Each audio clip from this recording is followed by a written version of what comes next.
Well, Marissa, it's important to know that Harmony's biological mother, Crystal Sorey, filed this lawsuit after a judge helped declare the little girl legally dead. $2,250,000. That is how much money the state of New Hampshire is paying to resolve the wrongful death lawsuit filed by Harmony Montgomery's biological mother, Crystal Sorey. In my humble opinion, I think $2.2 million is how much the state thinks Harmony's life is worth. She is still missing.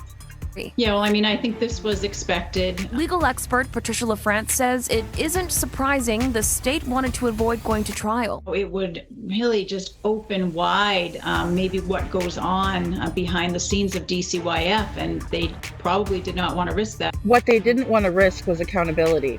If it went to a trial, then there would be full accountability because they would have to testify under oath.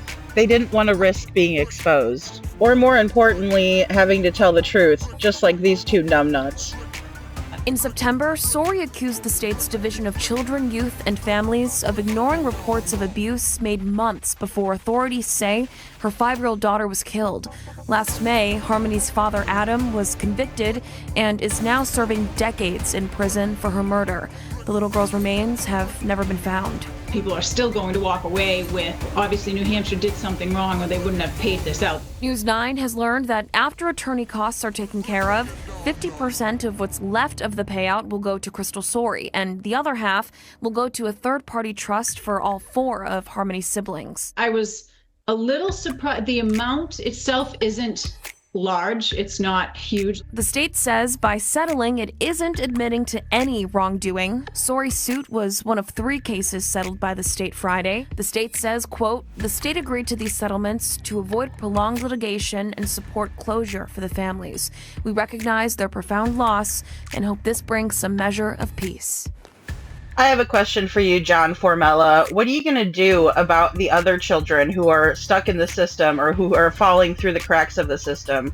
Your $2.2 million means nothing if you're not going to change or make any reform in the system. Your answer should have been something like, we will never let little Harmony's life be taken in vain for the mistakes of our system. But instead, your solution is to throw money at it and to make everyone shut up about it. Yep, I gotcha. No accountability ever. 1 of 3 cases, shameful. And we did try speaking directly with Crystal Sorey today, but her attorneys tell us that they won't be speaking or commenting any further about this. We're live in Manchester tonight. Imani Fleming, WNUR News 9. Obviously, the state of New Hampshire did something much more than just wrong in this case. Harmony's still missing. Her little life was cut short, and the bit that she did get to live was horrific. Living with monsters. When I look at her beautiful little face, I can't help but think of the life she could have lived or the person she could have become if it wasn't for these monsters or the state of New Hampshire who served her up on a silver platter to them.